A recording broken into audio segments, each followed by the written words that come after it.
Okay, sorry for the interruption. We were talking about an issue relating to the fast spins of pulsars and their space motion, where they're zipping through the space at very high speeds.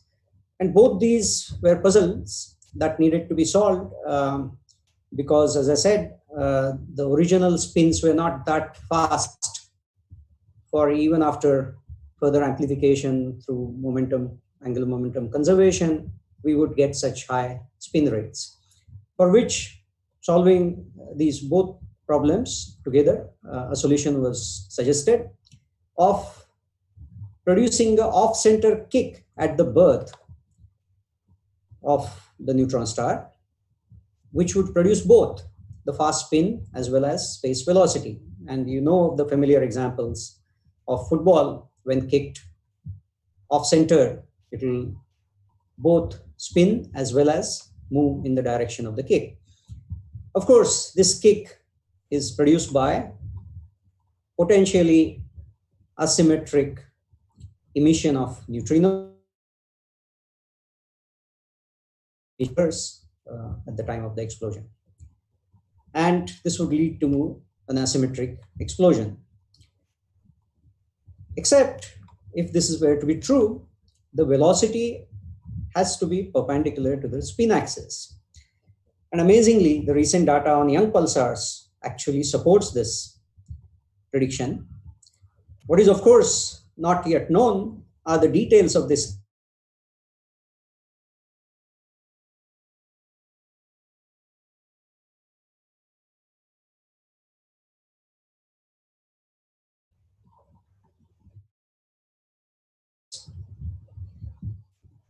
I think this is the second time.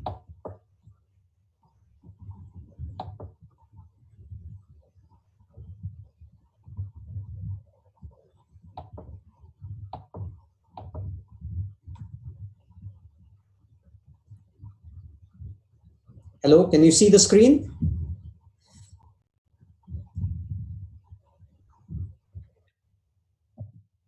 All right. All right.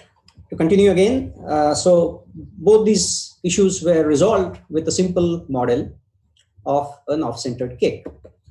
Of course, as these pulsars or neutron stars zip through the space, as I mentioned, at very high speeds, sometimes at 1,000 kilometers per second, they produce a wake in the medium because they're moving at speeds which are much higher than the sound speed in that particular medium. And they produce spectacular nebulae around them, which are called, you can see a bow shock very clearly at the tip of this nebulae, and so on and so forth. So this is one example of the so-called guitar nebula produced by this kind of motion. Although we knew soon after pulsar discovery that these are neutron stars, what exact mechanism by which they're producing it, whether it's rotation or something else, was not immediately clear. And it was soon after the discovery that Gold and Pacini simultaneously suggested the basic lighthouse model, which we call them cosmic lighthouses, where we see one blip of light every rotation. But what is the mechanism that produces this radio radiation? That became clear, and its association with something to do with the magnetic field and magnetic axis became clear through the classic observation of the Radhakrishnan and Cook famous study of the Vela pulsar polarization, where they noticed high degree of linear polarization reaching almost 100%, which said that this must be some coherent process.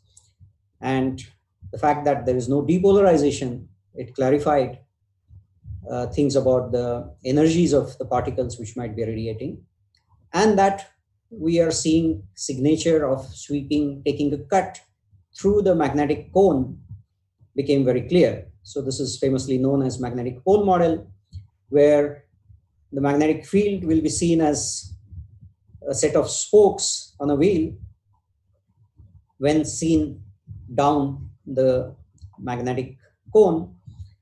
And as the pulsar rotates, the observer might sample a chord across this structure, and you will see the orientation of the spokes changes systematically as along the location across the chord.